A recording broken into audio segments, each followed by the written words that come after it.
Hello everyone. पिछली video में मैंने बताया था कि कितने हमारे सेट में मेथड होते हैं और कितने टाइप्स होते हैं। तो आज मैं सबसे पहले बताती हूँ रोस्टेड मेथड। इसको हम लिस्टिंग मेथड भी बोलते हैं।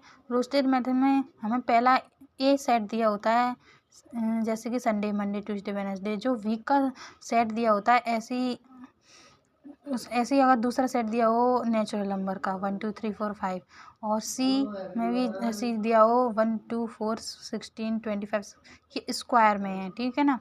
तो ये हमारी कौन सी फॉर्म होती है? Roasted method. तो इस फॉर्म को हम बोलते हैं रोस्टेड मेथड।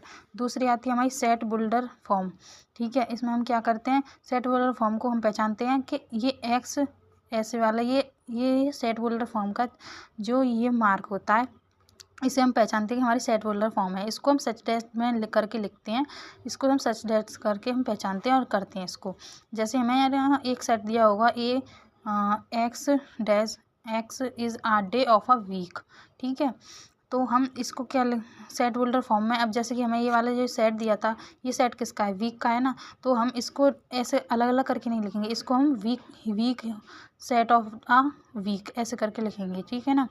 अब हमारा जैसे दूसरे में दिया हमारा 1 2 3 4 5, तो हम जानते हैं ये 1 2 3 4 5 डॉट डॉट डॉट ये क्या होते हैं? हमारे नेचुरल नंबर होते हैं। तो इसको हम सेट बिल्डर फॉर्म में लिखेंगे x dash x is are natural number, ठीक है। ऐसे ही तीसरा हमारी जो मेथड होती है वो होते हैं वेन डायग्राम। वेन डायग्राम में क्या होता है? उसमें शेप में हमको सेट बनाने पड़ते हैं, ठीक है।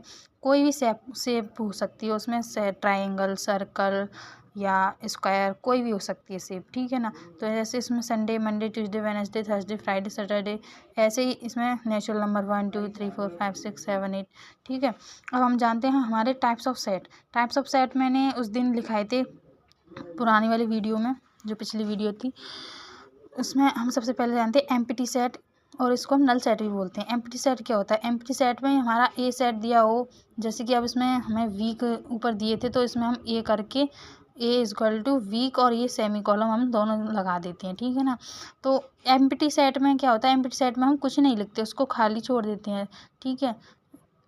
ऐसे ही ए में अगर कुछ नहीं होता तो ज़ीरो लगा के 5 बना देते हैं, और इसको हम लिखेंगे कैसे? Number of set A is equal to 0 और नंबर ऑफ सेट ए, ठीक है। जो नंबर ऑफ सेट हैं ए के वो 0 हैं, तो इसको हम लिखेंगे नंबर ऑफ सेट ए जो ए के हैं, ठीक है ना। अब आता है हमारा single turn set. Single turn set में क्या होता है कि सिंगल टर्न सेट में हमें जो एक ही सेट दिया होगा हमें उसमें हम उसमें 0 लिख देते हैं या 1 लिख देंगे, ठीक है। जैसे कि अब हमें दिया हो इसमें नेचुरल नंबर